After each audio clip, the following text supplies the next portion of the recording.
মাজুলীত সিভিল ডিফেন্সৰ শলাগ ল'ব লগা কৰ্ম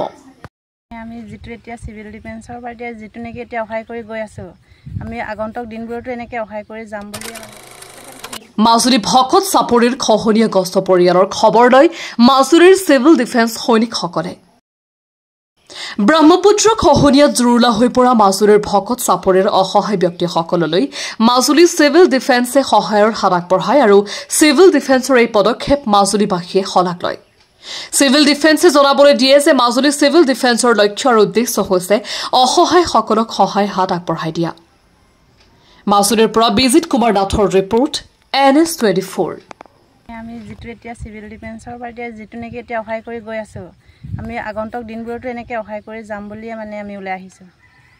এতিয়া আৰু যি সকলৰ এতিয়া আৰু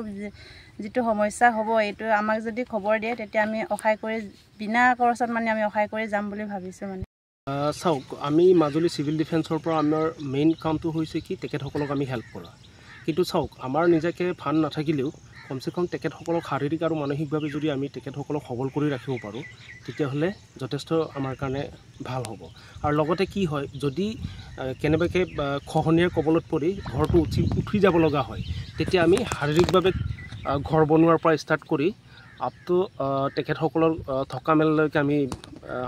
ব্যৱস্থা কৰি দিবৰ কাৰণে আহিছিলোঁ কিন্তু যদিহে তেখেতসকলক আমি মানসিকভাৱে সবল কৰাইছোঁ যদিও তেখেতসকলক আমি কৈ থৈ আহিছোঁ যে যদি বাই চান্স আপোনালোকে নতুন ঘৰ বনাবলগীয়া হয় তেতিয়াহ'লে আমাক মাতি দিলে হ'ল আমি নিশ্চয় বিনা পইচাৰে বিনা একো প্ৰয়োজন নোহোৱাকৈ শ্ৰমদান কৰিম আগন্তুক দিনত বিভিন্ন সমস্যাৰ লগত আপোনালোকে যেহেতু জড়িত হৈ আছে আমি দেখিবলৈ পাইছোঁ আগন্তুক দিনত এই ধাৰা আপোনালোকে অব্যাহত ৰাখিবনে নিশ্চয় মাজুলী সিভিল ডিফেন্স ইন ফিউচাৰলৈকে থাকিব গতিকে যিমানখিনি কাম হ'ব আমি যিমান পাৰে সিমান চেষ্টা কৰিবলৈ যত্ন কৰিম আৰু লগতে যিমানখিনি দুৰ্যোগেই হওক বা বিভিন্ন ধৰণৰ আলি পদূলি বা মাথাউৰি যদি কিবা এটা হয় গতিকে আমি নিশ্চয় প্ৰশাসনক যথেষ্ট সহায় কৰিম বুলি আমি প্ৰতিজ্ঞাবদ্ধ